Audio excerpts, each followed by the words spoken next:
नमस्कार प्यारे बच्चों।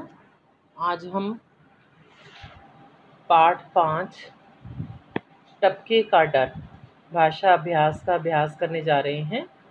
पहला प्रश्न है, पाठ टपके का डर में से कर्ता कारक के 3 उदाहरण छांट कर लिखिए।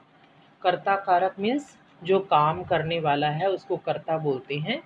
कर्ता कारक को लेकर के आपने उदाहरण देने हैं। कर्ता जो है वो काम कर रहा है, उसके बारे में आपने उदाहरण देने हैं। जैसे दादी ने पोते को उस ओर सुला दिया जहां पानी नहीं टपक रहा था। रामू आंधी पानी के डर से घर में बैठ गया। कुम्हार ने बिना देखे शेर के 2 डंडे जड़ दिए। दादी ने पोते को खूब सारी कहानियां सुनाई। ठीक है, नीचे दिए गए वाक्यों को बोल बोल कर पढ़ना है।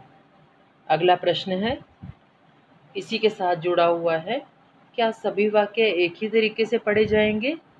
क्या आप ये सारे सेंटेंस एक ही तरीके से पढ़ोगे? नहीं, इनको पढ़ने का तरीका चेंज हो जाएगा, बदल जाएगा। जैसे पहला वाक्य है, किसी गांव में एक बुढ़िया रहती थी। ये मैंने एक सिंपल स्टेटमेंट बोली है जिसके लास्ट में साधारण वाक्य है, क्योंकि इसलिए इसके पीछे पूर्ण विराम लग जाएगा। आपको डर नहीं लगता? मैं आपसे क्वेश्चन पूछ रही हूँ, प्रश्न पूछ रही हूँ कि आपको डर नहीं लगता? तो इसके पीछे क्या लग जाएगा? प्रश्नवाचक चिन्ह लग जाएगा। नहीं भैया, मेरे यहाँ नहीं है, रामू ने कहा।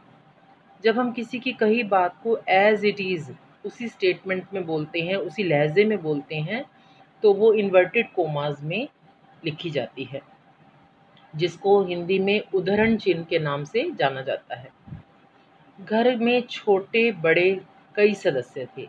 अब जो छोटे बड़े, ये योजक चिन्ह लगा है इनके बीच में, जिसको हाइफन बोलते हैं, ये युग्म शब्द हैं। युग्म शब्द एक दूसरे से जुड़े हुए होते हैं, इसलिए जब भी हम इनको लिखते हैं बीच में इनके हाइफन, इंग्लिश में हाइफन बोलते हैं और हिंदी में योजक चिन्ह बोलते हैं। इसी प्रकार आपको आगे ये समझाए गए हैं, ये आपके एग्ज़ाम में आएंगे। जैसे पूर्ण विराम के आगे अगर लिखना हो तो क्या लगता है, या ये साइन आ सकते हैं और आपको इनके नाम लिखने होंगे, आपको दोनों आने चाहिए।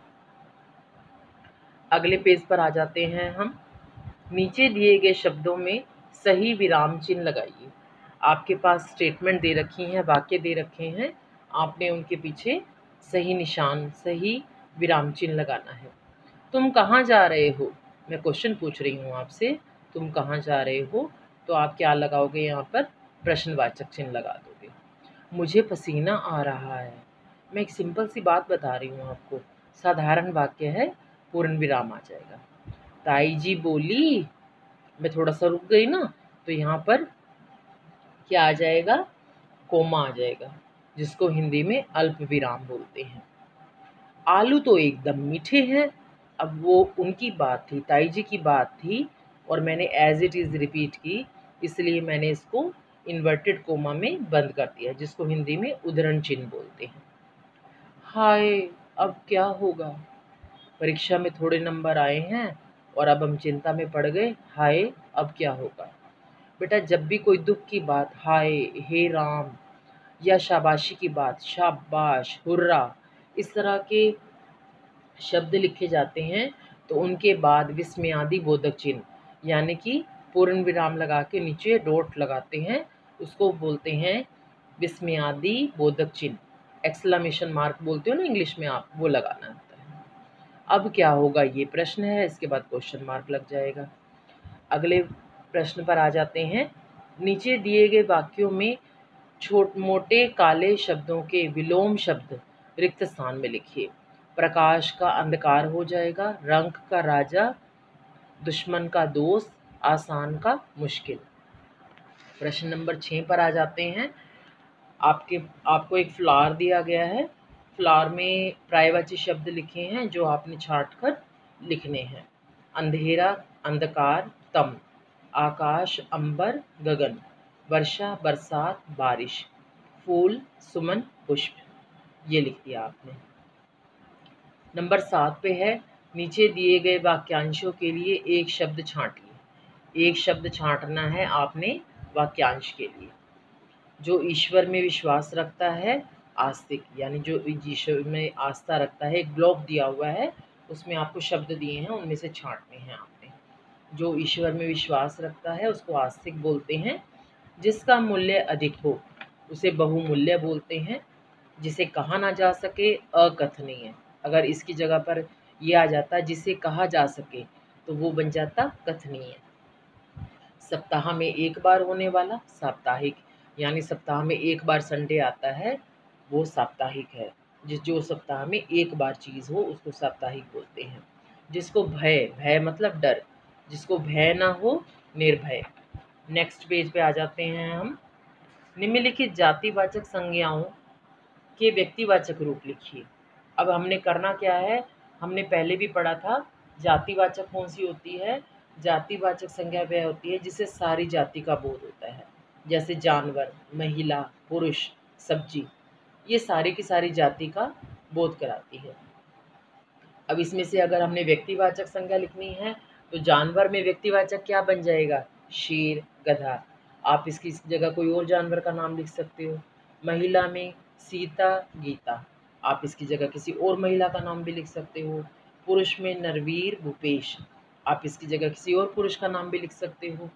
सब्जी में मटर, आलू, आप इसकी जगह किसी और सब्जी का नाम भी लिख सकते हो। जानवर, महिला, पुरुष, सब्जी, क्योंकि ये चारों शब्द किसी एक जाति को बोध कराती हैं, इसलिए ये जातिवाचक संज्ञा है। लेकिन इसके आगे शेर, गधा, सीता, गीता, नरवीर, भूपेश, मटर, आलू, ये व्यक्तिवाचक संज्ञा है। आगे है, निम्नलिखित शब्दों के दो विशेषण शब्द छांटो। बेटा जो ये शब्द दिए गए हैं ये विशेष्य हैं और आगे इनके विशेषण लिखे हैं।